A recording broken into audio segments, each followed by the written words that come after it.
Happy Friday, everyone, and welcome to Physio Move and Groove. My name is Jeannie, and I'm a physical therapist with over 25 years of experience helping people to move well, feel well, and be well. So today we are going to be talking about movement prep. What exactly is movement prep? Well, it is exactly what you're going to do before you do your workout. So gone are the days when people used to think, okay, I'm ready for my run, I'm going to stretch, I'm going to hold my stretch for 30 seconds, do it 4 to 5 times each leg like I've been told, and then I'm going to go for my run. Please, please, please stop doing that activity. We want to do something called movement prep. So movement prep gets your body ready to be able to move. It increases your heart rate, it increases your blood flow to the muscles, it helps with your proprioception. It actually will allow the muscle to elongate, and then you'll activate that muscle in its newfound length, which just gets you ready to be able to move. It's kind of like this, folks. Any of you have an old car that kind of sits outside in the winter? As soon as you go outside to turn on that car, you don't just rev off and go. You need to sit there for a while, warm it up, till the motor actually starts to sound like my car is ready to go. Our bodies are the same way. We have to get it ready to be able to move. So today I'm going to show you 5 simple exercises that you can do that are super effective to get your body ready for the activity that you want it to do.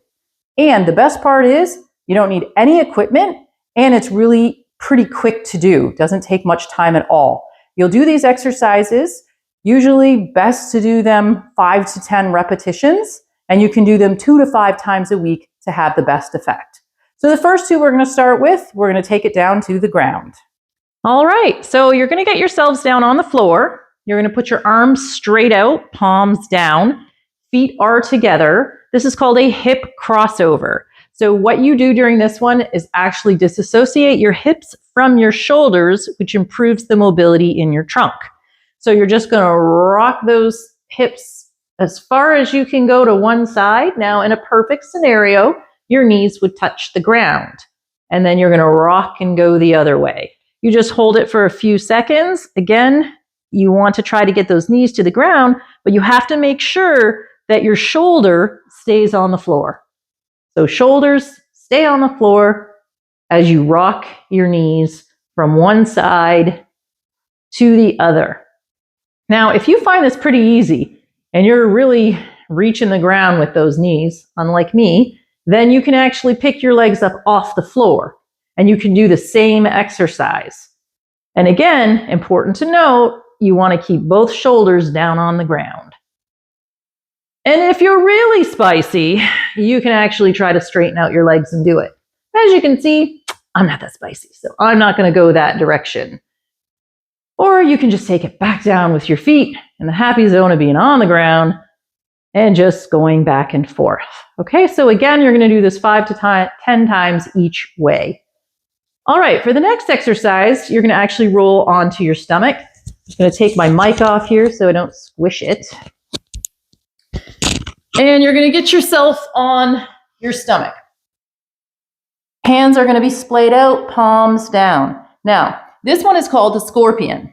It is really great to activate your gluteal muscle, but it also stretches out the front of your leg, so your hip flexor and your quads. So what you want to do is actually bend your knee, and then you're going to drive that heel by squeezing your right glute, and you're going to push it and try to go all the way over to your other hand. And then you're going to do the same thing on the other side. So you bend your leg and you squeeze that glute and you push it towards the other hand. And you might hear some pops and cracks like I do. We're just warming up our body to get it ready for the activity that we want it to do. Again, squeeze that glute. Make sure you squeeze that glute to drive it towards the opposite hand. Okay, so now the next one we're going to do is up and standing. Okay, so that was the hip crossover and the scorpion, and now we have our next one done in standing, which is simply a side lunge. But when you do the side lunge, you're going to take a big step out to the side. You want to make sure that both your toes are straight ahead and that your feet are flat on the ground. And you'll go down as far as you can go. You'll hold it for a couple seconds, and then you're going to switch and go the opposite way. Okay, so toes straight ahead, feet flat on the ground, and again, up you go, off to the other side. It's a really good hip opener, hip adductor stretch.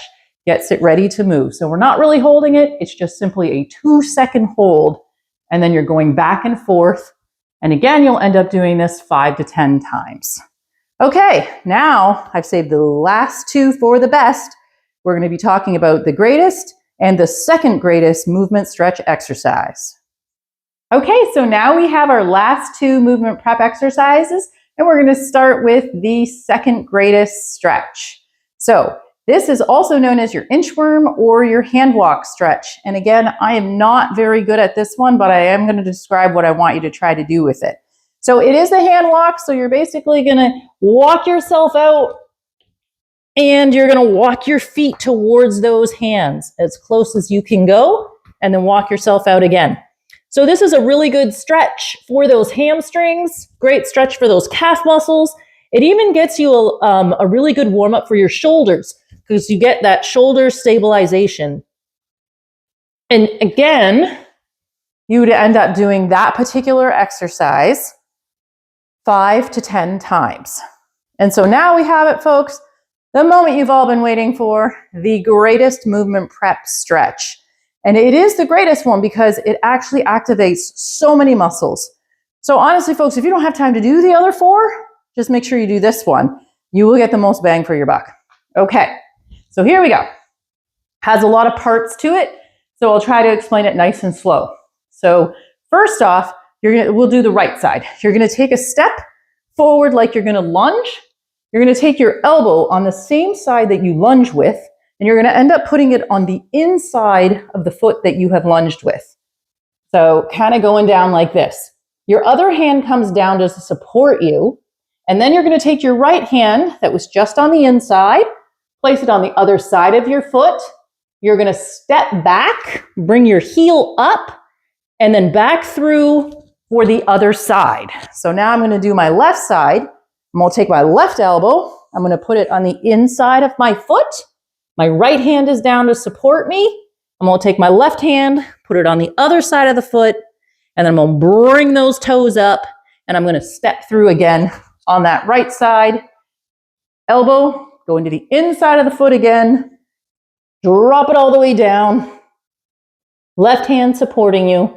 Take your right hand, go on the other side of the foot, bring those toes up, and then you'll step through with the left leg. And you'll end up doing, again, about 5 to 10 of these back and forth across your room. So those are the 5 exercises. Great movement prep exercise. Super easy to do. No equipment needed. Already, just from doing that little bit, I feel warmed up. And I feel like I'm ready to be able to run if I wasn't so out of breath. So obviously, I needed to be doing these exercises as well. So hopefully you've learned something. Static stretching still has its part, but you would static stretch at the end of your workout. Movement prep is the way to go for before your workout. So thank you so much for tuning in. And I hope that you will remember to subscribe to Physio Move and Groove and like it too. And give me some ideas of further topics that you would like me to be able to cover. And make comments too, because I always like reading those comments. Because simply, it makes my heart smile. So thank you again for tuning in. Have a great weekend, and I'll catch you next Friday. I'm out of here, folks.